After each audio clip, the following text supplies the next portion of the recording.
Welcome to BLN Telugu news. సకాలంలో వాళ్ళ జీతాలు చెల్లించడం లేదు. అలాగే ఏదైతే ఎలక్షన్స్ టైంలో 9,000 నుంచి 18,000 ఏదైతే మేము శాలరీ హైక్ చేస్తామని చెప్పారో అది ఎన్ని నెలలు దాటినా గానీ ఇంతవరకు దానిపైన ఇంత కూడా దృష్టి చాలించని ప్రభుత్వం మీద మేము ఇక్కడ ధర్నా చేస్తున్నాము. ఎందుకంటే రోజు ఎంతో మందిని సేవ చేసే ఆశా వర్కర్లపై మీకు ఇంత చిన్న చూపు తగదని మేము రాష్ట్ర ప్రభుత్వాన్ని విన్నవించుకుంటున్నాము. ఎందుకు అంటే కరోనా టైంలో కూడా ఎవరు దగ్గరికి రాని సమయంలో కూడా ఆశా వర్కర్స్ అనేకమైన ప్రజల ప్రాణాలని కాపాడిన వాళ్ళపైన మీరు ఇంత చిన్న చూపు. డైలీ మీరు ఇచ్చే సాలరీస్ తోని వాళ్ళ ఇల్లు గడుస్తుంది. అట్లాంటిది మీరు జీతాలు వేయడం ఆపేస్తే వాళ్ళు రోడ్డు మీద పడాలా అంటే ప్రభుత్వం ఇంత దీన స్థితిలో ఉంది అని జీతాలు కూడా ఇవ్వలేని స్థితిలో ఉందా మన ప్రభుత్వం? అట్లాంటప్పుడు మేము చేయి చూపించి మేము అది చేస్తాము ఇది చేస్తామని దొంగ హామీగా ఇవ్వడం ఎందుకు? ప్రజల్ని మోసం చేయడం ఎందుకు?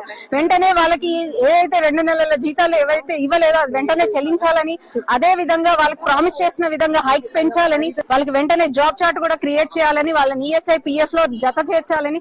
గత ప్రభుత్వం ఏదైతే 50 లక్షల ఇన్సూరెన్స్ వాళ్ళకి చేస్తామని చెప్పిందో అది ఈ ప్రభుత్వం కూడా అదే చెప్పింది. సో అవి కూడా వెంటనే వాళ్ళకి రావాల్సిందిగా మేము భారతీయ జనతా పార్టీ మహిళా మోర్చా నుంచి డిమాండ్ చేస్తున్నాం.